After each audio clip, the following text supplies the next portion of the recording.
맨 끝에 계신 분이 좀 제 이름을 자세히 보시면 아주 중요한 거 다 알고 있죠? 원유하고 철하고 부전자원, 국가적으로 경제 발전에 필요한 수도권이 활력이 떨어지고 있고 경쟁력이 떨어져가고 있습니다.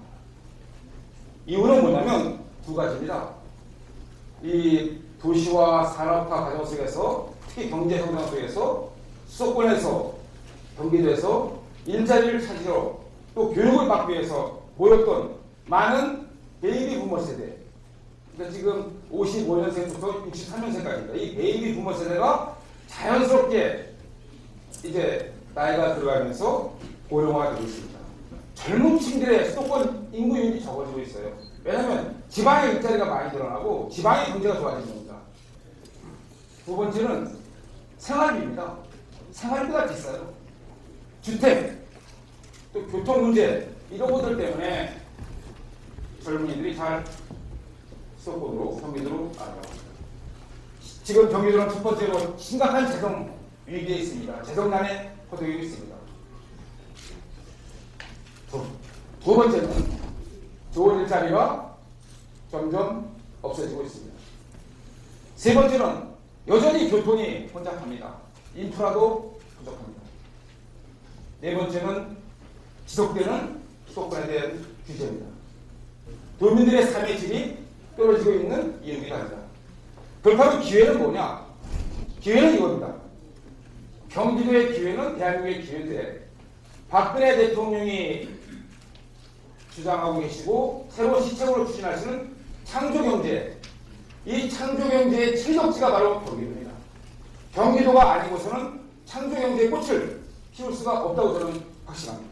글로벌 대기업의 생산본부가 다 경기도에 위치하고 있습니다. 삼성, 현대기아, KT, 풍부한 인적 자원이 있습니다. 남북관계는 위기이자 기회입니다. 마찬가지로 아까 말씀드린 대로 한반도의 통일, 남북교류의 기회가 상존하고 있고 특히 경기도는 환항해권의 중심으로 중국이라는 13억이라는 거대 시장을 배후로 두고 있습니다. 경기도민과 함께 고호 프로젝트를 통해서 경기도를 희망과 기회의 땅으로 만들겠습니다. 또 경기도민이 오케이 할 때까지라는 뜻을 가진 프로젝트입니다.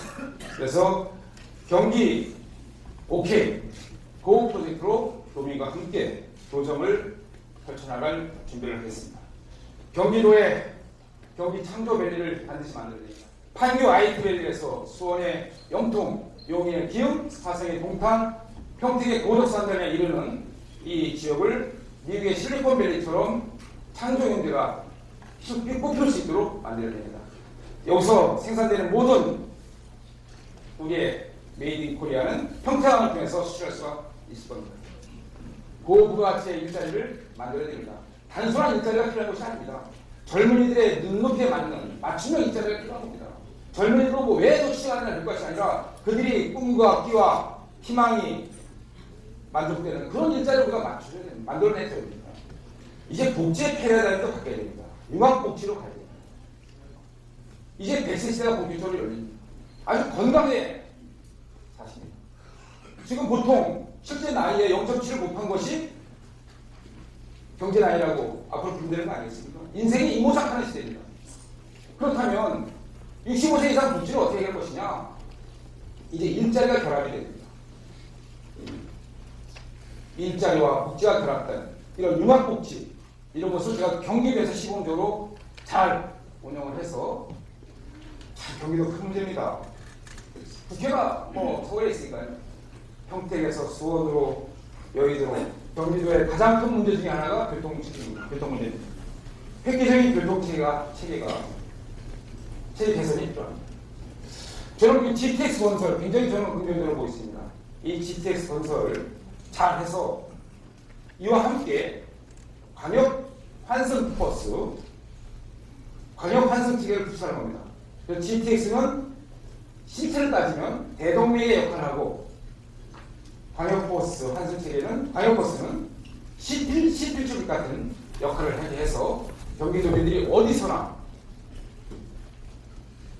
언제나 편리하게 대중교통을 이용할 수 있도록 충남에는 충남대학교가 있고 충북에는 충북대학교가 있고 강원도에는 강원대학교가 있고 전남에는 전남대학교가 있는데 이 국립종합대학교가 있으면 일단은 우수한 학생들의 여러 가지 이유로 등록금도 아주 싸고 또 우수한 선생님들 여러 가지 선택의 폭을 놓치셨습니다. 근데 경기도는 비어 없는 겁니다. 그래서 경기도에 있는 기존의 국공립대학교를 멀티 캠퍼스 개념으로 운영해보자. 우리도 경기종합국립대학교 안양 캠퍼스, 경기종합국립대학교 안성 캠퍼스, 평택 캠퍼스, 수원 캠퍼스 이렇게 만들어서 특성화시켜서 대학생시켜서 만들면 전문가들이 전망하기를 서울대학교 바로 다음은 가장 강력한 경쟁력 있는 거점 종합국립대학교입니다. 얼마 전에 정부에서 행보주택을 발표해서 일부 지자체에서 우리 경기도에서 안산에서도 보시는 저항을 하고 있는데요. 경경 행보주택을 만들어서 신도시의 그 미분양 용지를 활용하는 방법을 적 검토하고 또 아무튼 정부의 방안보다도 양호한 경비형 행보주택을 만들도록 준비해 보겠습니다. 특히 전월세 때문에 힘들어하는 서민들을 위해서 전월세 가격 안정을 만들어 나가는데 새로운 시책을 준비하도록 하겠습니다. 개성공단이 안정적으로 운영되고 국제화가 되기 위해서 법안을 이미 2가지가 냈습니다. 이 적지가 경기도밖에 없습니다.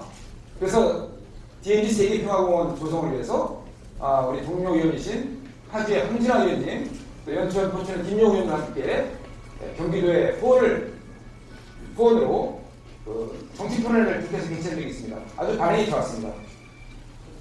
그리고 또 얼마 전에 푸틴 대통령과 우리 대통령께서 남북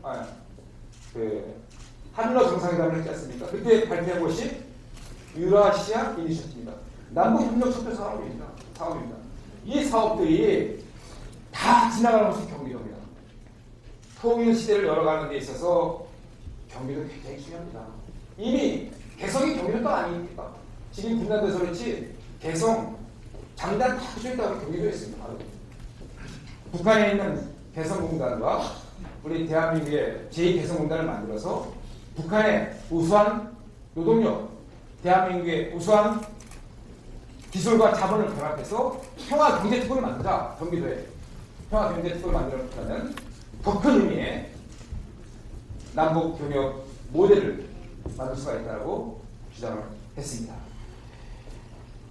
이렇게 되면 남북관계가 개선되고 한수 이북의 각종 규제가 자연스럽게 풀어나가고 걷어지고요.